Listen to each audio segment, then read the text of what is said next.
February 2026 marked the end of an era.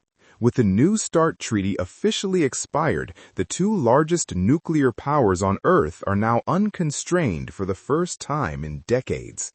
But beyond the nukes, does Russia's battered but battle-hardened military actually pose a threat to the American high-tech machine? Today, we are breaking down the raw numbers of 2026.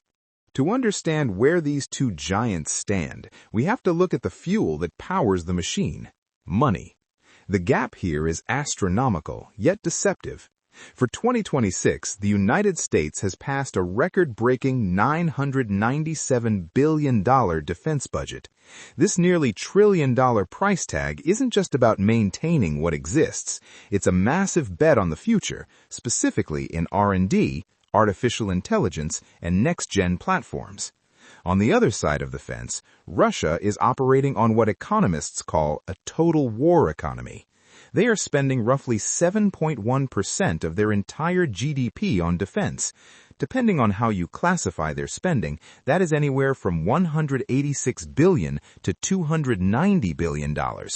However, there is a catch. About 84% of Russia's 2026 defense spending is now classified. This hidden budget suggests a desperate pivot. While the U.S. continues to refine its professional volunteer force, Russia has pushed toward an ambitious goal of 1.5 million active-duty personnel.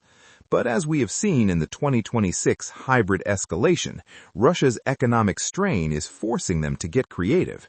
Since they cannot outspend the U.S. in conventional tech, they are pivoting to cheaper asymmetric cyber attacks to level the playing field. It's a battle of quality versus sustainability.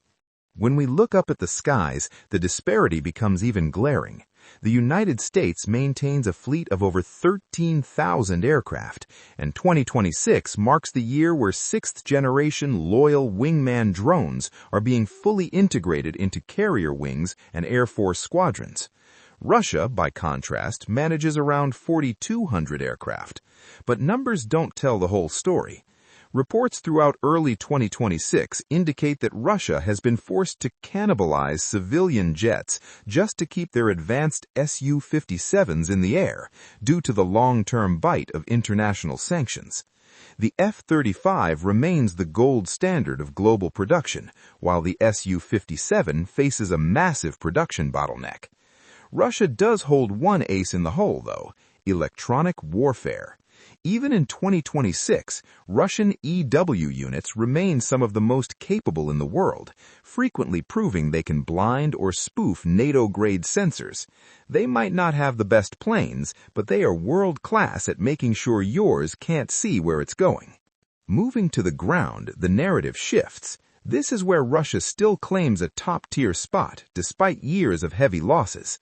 Their current doctrine focuses on the transparent battlefield, utilizing massed, low-cost drones and a volume of self-propelled artillery that the U.S. simply doesn't match in sheer quantity. While the U.S. Army is focused on the next-gen combat vehicle and lightning-fast logistics to move troops across oceans, Moscow has established a 10-year production line specifically to replace the more than 4,000 tanks lost in recent years. It's a clear sign of a nation preparing for a decade of sustained conflict rather than a quick strike. The balance of power is shifting faster than the history books can keep up. If you want to stay ahead of these global shifts and understand the tech driving the front line, please hit that subscribe button and give this video a like. It really helps the channel grow. Also, let us know in the comments, do you think high-end technology or raw numbers wins a modern war of attrition? Now let's talk about the naval stakes. On the surface, it isn't even a contest. The U.S. Navy, with its 11 nuclear-powered aircraft carriers, maintains undisputed dominance of the open seas. But Russia doesn't play the surface game. They play the black hole game. Russia currently operates 81 submarines compared to the 69 in the U.S. fleet. This includes the Belgorod, equipped with the Poseidon nuclear-armed underwater drones. The 2026 BRICS naval exercise, which saw Russia, China, and Iran flexing their muscles in the Indian Ocean, sent a clear message. Many analysts, including those in Beijing, believe that Russia's submarine fleet is the only force currently capable of inflicting significant, perhaps even fatal damage on a U.S. carrier strike group. They don't need to win the ocean, they just need to make it too dangerous for anyone else to be there. Then there is the wild card that hangs over every discussion, the nuclear arsenal. In this post-New START world, mutual inspections have vanished. Together, these two nations hold 87% of the world's nuclear weapons. Russia sits at approximately 5,459 warheads, with the U.S. at 5,177. Without the oversight of the last decade, the 2026 energy truce has become a fragile shield. Nuclear rhetoric is no longer just a threat, it's being used as a diplomatic tool to prevent conventional interference. It's a high-stakes game of poker where the cards are hidden and the table is on fire. So, what is the final verdict for 2026? Russia is undeniably a declining conventional power when you look at their industrial maintenance and air superiority. However, they are simultaneously a rising hybrid threat. While the United States holds the undisputed crown in terms of budget, technology, and global reach, Russia's transition to a total war economy makes them more unpredictable than at any point since the original Cold War.